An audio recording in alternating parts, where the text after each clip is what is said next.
What kind of hurt makes a parent stop speaking to their own children? It's not one fight. It's not one moment. It's a slow, quiet heartbreak that builds over years, until one day the silence feels safer than the pain. At 70, I made a choice that shocked even me. I stopped talking to my children, not to punish them, not out of hate, but because I couldn't keep pretending everything was okay. This isn't a story about blame. It's about the 5 emotional lessons I learned far too late. If you're a parent or a child, these lessons might change how you love, how you speak, and how you heal.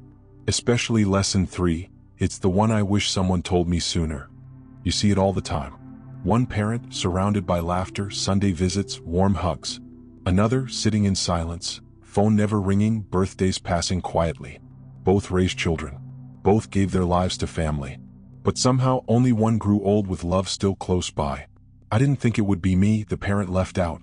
But life doesn't always unfold the way we imagine. This isn't about blaming my children. It's about understanding the part one played. The small things I said or didn't say. The expectations I carried. And the hurt I didn't realize I passed on.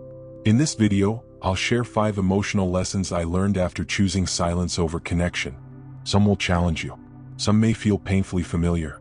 But all of them are honest, and they might just help you keep your own family from falling apart. Because while I can't go back, maybe you still can. Lesson 1. Resentment grows quietly. It doesn't start with shouting. It starts with silence. I remember the day my daughter forgot to call me on my birthday.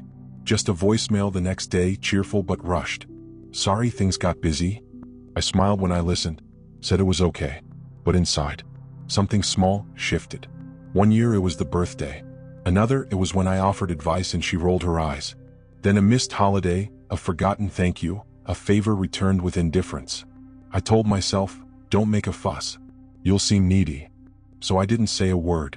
I swallowed it, again and again. But here's the truth I learned too late.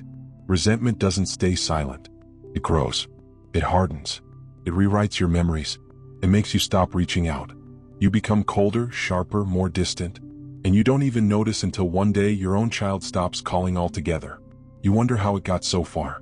But by then the hurt has roots. I used to believe that love was about not complaining, about letting things go, being the bigger person. But silence isn't always strength. Sometimes it's how relationships die. Here's the lesson. If something hurts you, even if it feels small, say it. Say it kindly. Say it clearly.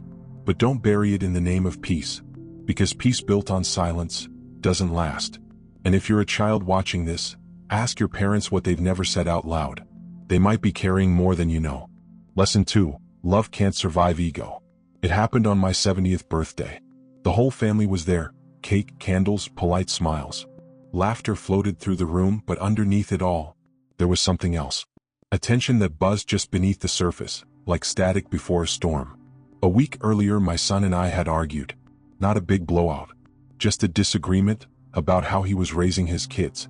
I thought I was being helpful, offering advice from experience. He thought I was interfering, judging him.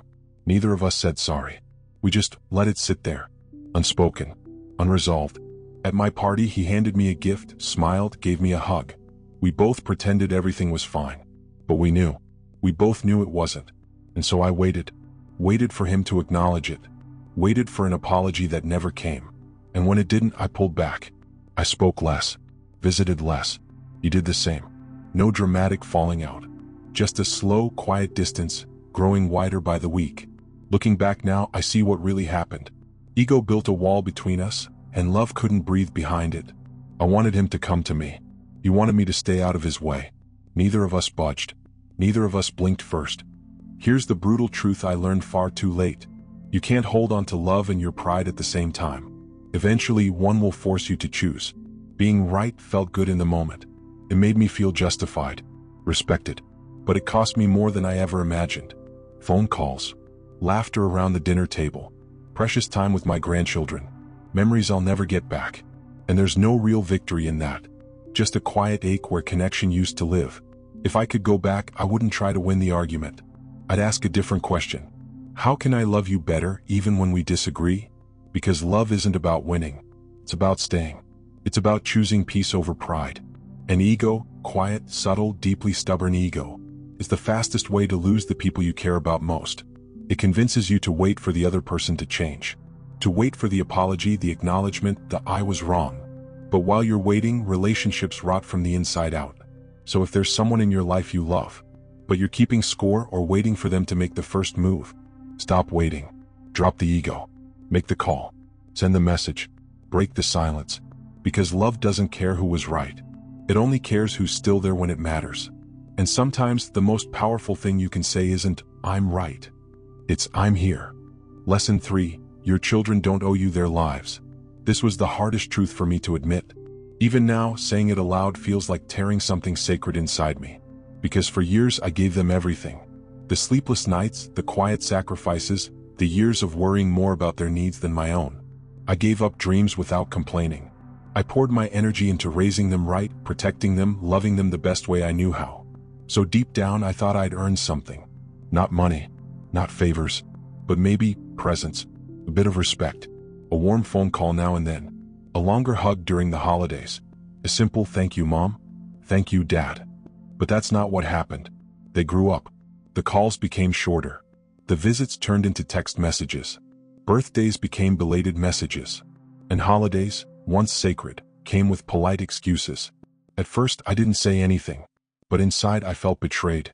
A quiet voice in me whispered, "After all I did, how could they drift so far?" And that voice, that sadness, turned to resentment I didn't want to admit. But with time, and a lot of painful reflection, I realized the truth. My children don't owe me their lives. They owe me love, yes, kindness if I've earned it, but not their weekends, not their emotional caretaking, not the life I secretly hoped they'd live to make me feel fulfilled.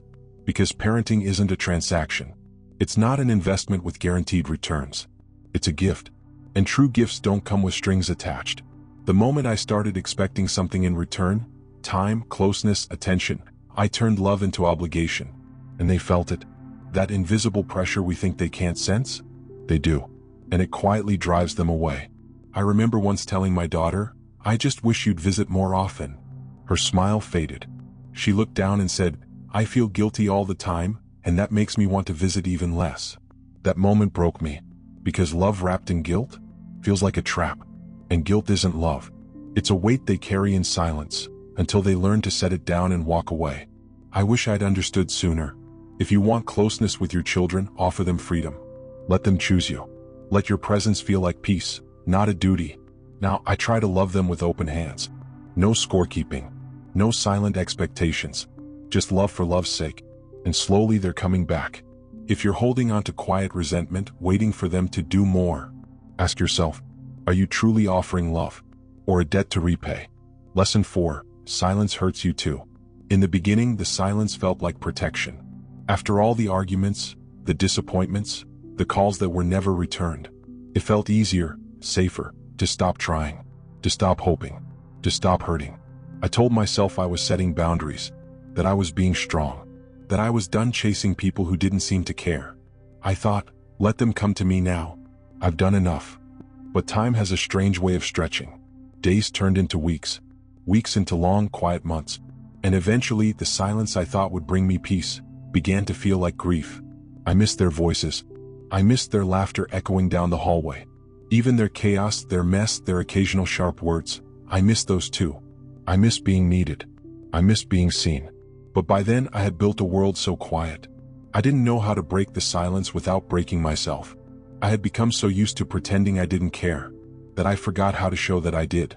Here's what I've learned. Silence may feel like control, but it's just another form of pain. I thought I was punishing them by cutting contact. I thought my silence would teach them a lesson. But I was the one sitting in an empty room at the end of the day.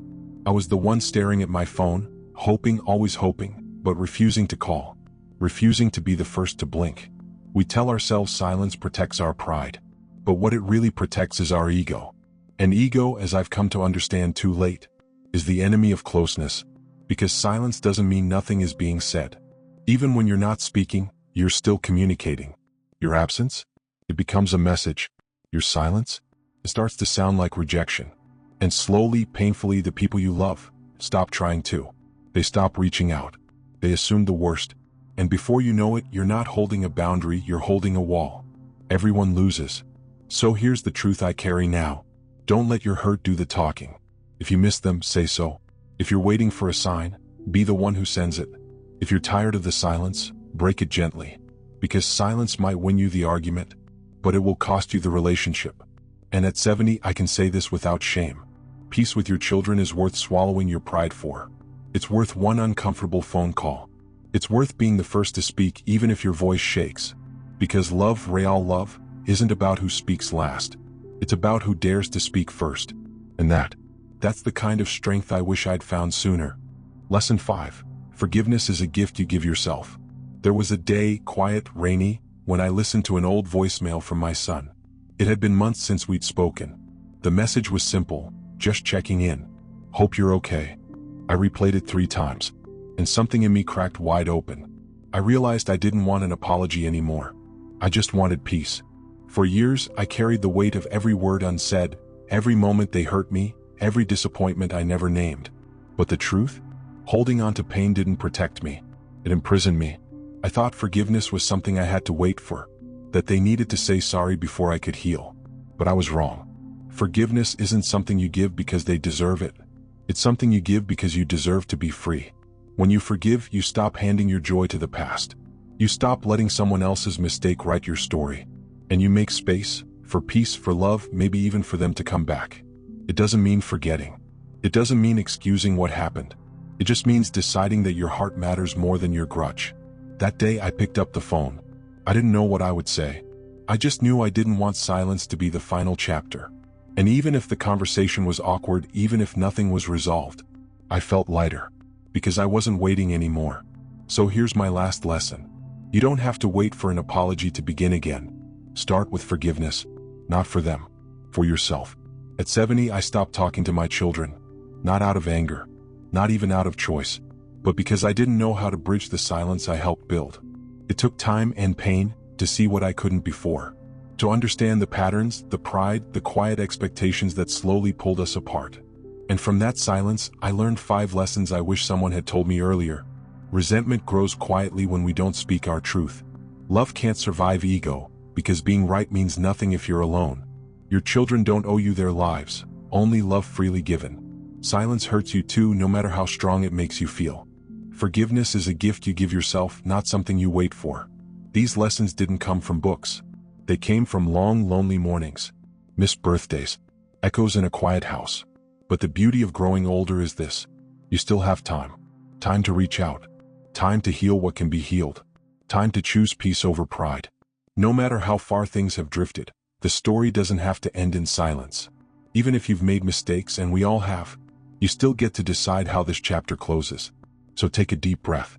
Think of the people you miss. And ask yourself, is today the day to let something go, so love can return?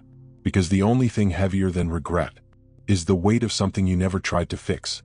If you've made it to the end of this video, thank you. Truly. That means you're someone who cares deeply about love, healing, and legacy. Now I want to ask you something personal. Which lesson spoke to you the most? Was it the quiet resentment? The danger of ego? The weight of silence? Share your answer in the comments. Because when we speak our truth, even to strangers, something begins to soften. And if this video reminded you of someone, maybe a child, a parent, a sibling, consider reaching out today. Not with a grand gesture, but maybe just with a hello. Because even one small act of courage can open a door that's been closed for years. If this message touched your heart, please like this video, subscribe, and turn on the bell.